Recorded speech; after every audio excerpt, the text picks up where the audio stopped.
Swisher House. Bitches ain't shit, so they get nothing but dick. I done came down and treat the chick. 2 years after I did that, before I was headed to the penitentiary. The epitome of young and dumb. It was a lady. It was a lady and a child. As a matter of fact, I didn't give a damn. I got the busing. Bop, bop, bop, bop, bop, bop. You know what I'm saying? So, somebody pull up to the ATM. Long story short, we run up there. And shots fired. I pulled trigger. You know what I'm saying? Because in my mind, I was so full of that NWA and Spice One and all that gangster rap of that era.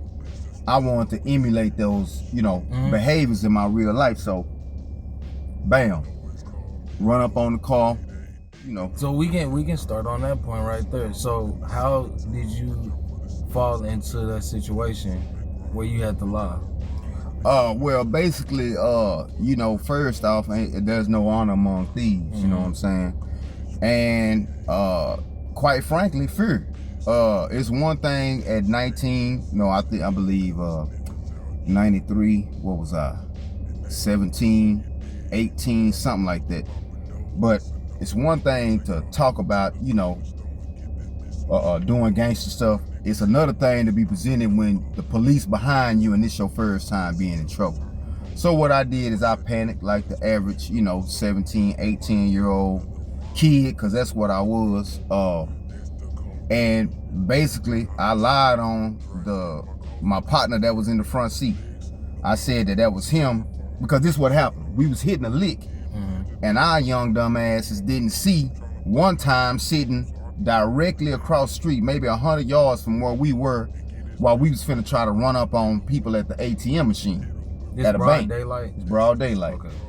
And we didn't give a damn. You young. We was really, but this how God worked. Police heard all them shots. That's what got us hot like that. But nobody in the car got hit. Because God was like, I ain't gonna let you, number one, take somebody else's life like this, and number two, mess your own life off as well. I ain't gonna let you do that to your mama, your family, because again, when you go to jail or when somebody get killed, it just don't affect the person that got killed or the person locked up. The people that's still out here and have to leave the graveyard still have to deal with the consequences and effects of your decision. It's 6 degrees of separation. Right. So bam. What made you, not to cut you off, but what made you start shooting? Shit, I thought I was a gangster. I thought that's what gangsters did. So you I didn't have no reason. You just ran up on the car, give it up. They ain't want to give it up, or they got to hesitating, and I just, you know what I'm saying, full of, again. Yeah, no, I understand. Full of that music, full of that juice, So, no, nobody got killed, nobody got hit. See, again, God is real. People say what they want to, but again, I've been in situations where I can see how God worked for me and was working with other people. So, long story short, bam, get pulled over. Homie in the front seat done changed clothes. That's what keyed the laws in on him when they seen that extra pair of clothes in the car. It's 3 of us. I still got on what I had on, which was a white t-shirt, black Dickies. He had on that same thing, but he changed clothes. So once the laws pulled us over and seen them clothes, they automatically went with him as the shooter, and I just rolled with that. You feel me? Yeah, because I was gonna say technically you didn't lie, but I see what you're saying. Yeah. They thought they already had him as the one because of the change of clothes in the back seat with me. So bam. Long story short, I do the whole thing. Wrote a whole essay, went to the station, wrote an essay, got out. Think that trial took like maybe 18 months, a year or so before it came up. Again, and when you involved in crimes like this, is another aspect about the quote-unquote snitching, the telling that don't nobody talk about. If you don't take your ass to court, they're gonna turn around and come get you. They're gonna come get you. Yeah. And hit your ass with the same charge or being an accomplice of, because you got arrested on the scene or with the defendant. So court day come, I go right in there, lied on that man, pointed them out, did the whole, you know, do you see the person in here, what he got? I did the whole shit, right? Bam. Show you how karma worked. I ain't even know how much time he had got off that shit. How karma worked, right? So bam. Get down here in the penitentiary, right? Whoop, get to the penitentiary. I done changed my whole life. I done got in here, started reading. When I got locked up, that's when I realized I really wasn't this gangster that I thought I was, because it was real easy for me to revert to my upbringing. What was my upbringing? Going to church, you know, praying, being respectful. I wasn't raised. I didn't have a crackhead mama, a wino mother. I didn't have a mother that had niggas in and out the house. I had good upbringing, so I didn't have no excuse for the shit I was doing. And because that nature, that gangster, that street shit really wasn't me, it was real easy for me to shake that off once I got locked up and came back to my senses. Like, damn, this shit really do get people 50, 60, 70 years. So bam, I get my life together. I'm in like I believe my 5th or 6th year of a 10-year sentence. I'm in 5 or 6 years in. So in the process of changing my life, of course, I got exposed to the Islamic religion and became a Muslim for a period of time. And during this time, I was able not only to change myself, but to help other, you know, brothers make that same change in terms of mentally. It's not too much changing you can do in prison because of the environment. But the most important change you have to make is your mental and spiritual change. And I was able to help, you know, a few guys do that. So I got real close to a brother named Malika. His government name is Aldrich Ingram. He in Houston. Got an organization called Recreate Me. And with that organization, what he does is he goes in jails in Harris County and surrounding counties and talks to at-risk youth. You know what I'm saying? That's what he do. But me and him got tight. So he got transferred to the unit that homie that I lied on was on. Now, I don't know what unit homie on. You know he locked up though? I know he locked up, but I don't know what unit on. At that time, Texas had like 113 units. So he could have been anywhere, you know what I'm saying? So how much time did you get? Not to cut you off, but like I think Tony got 35. Damn. So bam. Malika get transferred to the unit where homie at. This how God works. This how you know when God is in something. Can't nobody stop nothing. You can't. Tell me why Malika end up being homie Sally. Out of all the blocks he could have hit. Now, mind you, homie don't know the transitions I done made, right? So, but he gets to talk. Homie done made transitions himself. He done made, mental transformation. He's evolved mentally. He's evolved spiritually. You know what I'm saying? So when him and Malika meet up, I was right on time. So Malika is telling him about me, but he's not referring to me by my government name.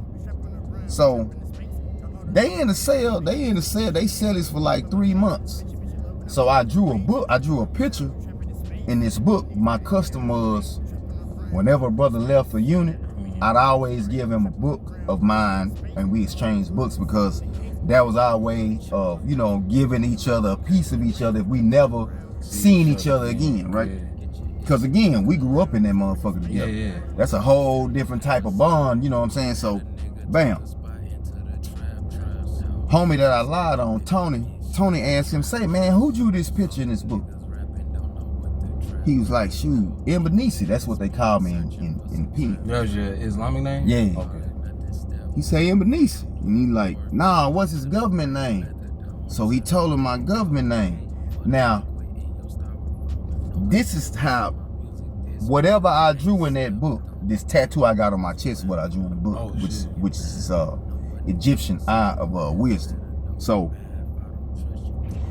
whatever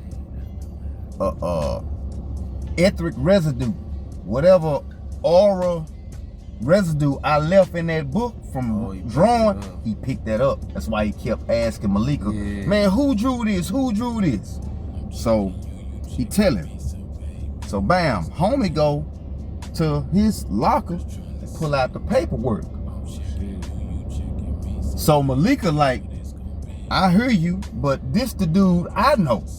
I see what this say, but the dude, the dude I know ain't. So Malika became the bridge between me and Tony talking again. So it started with letters, you know what I'm saying? And of course he going off, and I'm telling him, look, bro, I'm not excusing what I done to you. Like I said, writing back and forth. Yeah, we started writing back and forth, right? So I explained to him how what I done to you is done every day, all day, across the United States of America, in every hood. Why? Because for one, our communities in particular, but American culture in general, does not engender or create loyalty. It's self-preservation at all times. See, loyalty is what is the only thing that'll make you not tell. And in the street, self-preservation is the first law of nature. Yep. What I done to him ain't no different than what Alpo did to Rick Porter. Exactly. Ain't no different than what Nicky Barnes and all the rest of these quote-unquote gangsters that we celebrate and uplift. All these folks, one point in time, had to sit down with them people and give something up. So once he got past his initial anger, which is, you know, justified and understandable, once he got past that, we was able to really start building. And this, let me give you a little backstory behind me and homie, right? So me and Tony, we went to Metro together. Okay. Which is the, you know, that's the school, you know. So we went to Metro together and we rode the city bus together. I mean, this was like my brother. Like, we was really, really, really tight. So, of course, when I did that to him, it just blew his top. Blew mine too. That was a big part of me becoming ultra angry. I realized now I was angry at myself for what I had done to him. And I didn't know how to express that, except in violent ways. But so the brother Tony ended up taking my Muslim name and adding it to his. Because again, when God can heal any wound. You hear me? God can heal any wound, right? But you just have to have two willing participants, one who want to get healed and one who acknowledge the wrong that created the need for healing in the first place. So, bam, we start talking, we start kicking it, you know, we chopping it up. He come up for parole. So what I did was, I wrote the parole board. Well, first, before I even got to the parole board, I wrote his mama. And explained to her how sorry I was, you know, for what I had did to her son. And that, you know, the mistakes I made as a boy, I was ready to correct as a man. So I wrote that to her. Backdoored, wrote the parole board, you know, informed them, telling them rather that he didn't commit the crime that he was convicted of, and brother made parole, right? Excuse me, he made parole. We got out damn near the same time. Yeah, because I was gonna say what he had to do, 15 or 20. I did a dime, so he did like 13, 12, because he got locked up. I got locked up less than 2 years after him. So he didn't do that much more time than me. So bam, get out, boom. We supposed to link up, but of course, both of us fresh in the world. I got locked up at 19, got out 31. Same story for him. Got locked up in his teens, got out in his 30s. So bam, we get to doing life and, you know, living life. Again, when God is in something, That's why I told you and Chop. Yeah. Anybody that I kick it with that just latch on like that, that's divine. Because guess what? Me and Tony lost contact. But we didn't lose contact. Why? Because the mother of my children, her sister, ended up being Tony's girlfriend. Yeah, ain't nothing but God right there. So even if I wanted to run from what I done, I was gonna have to face that eventually. You feel me? Because that's how you get to the next level. Bingo. So bam. Me and Tony finally meet, bruh. In the free world. In the free world after all this time. That what I did, that was 1994. We met in 2000, I want to say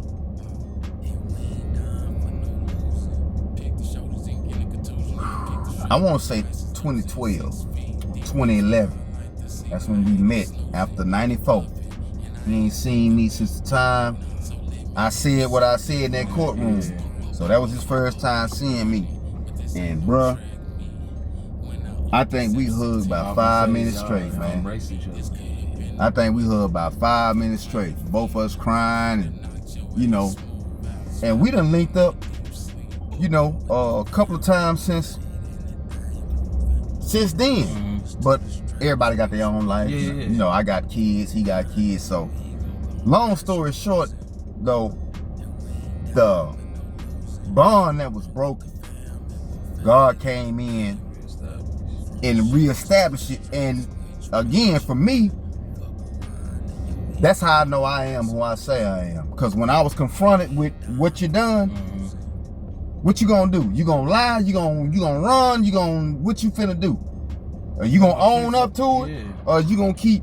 And that's how if you wouldn't have did that, he probably still be locked up, and you probably would have caught nothing. Cause it's like you gotta pass this. Right. You can't grow as a person if you don't accept what you've done. Right. So, you know, from there, I was able to really, and once I was able to confront that, and then within self, you finna get this right. Damn how you feel and what he gonna do, because again, your mind will play tricks on you. Yeah. Man, I told that dude gonna G, what if he? I didn't give a damn about none of that. All I cared about was correcting the image that he had of me and that I had of myself. You feel me? Yeah. So, yeah, that's that on that. That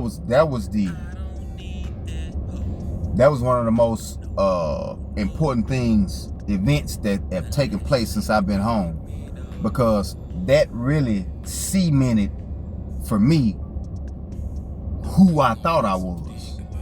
I wasn't somebody I was pretending to be. I was really who I thought I was. See, it's one thing, a lot of people think they somebody until they put in situations, and then the situation will reveal to you if you really that person that you think you are. See, me being confronted by the acts of my past, even though I had changed, that was a test for me to prove to myself that I really have changed.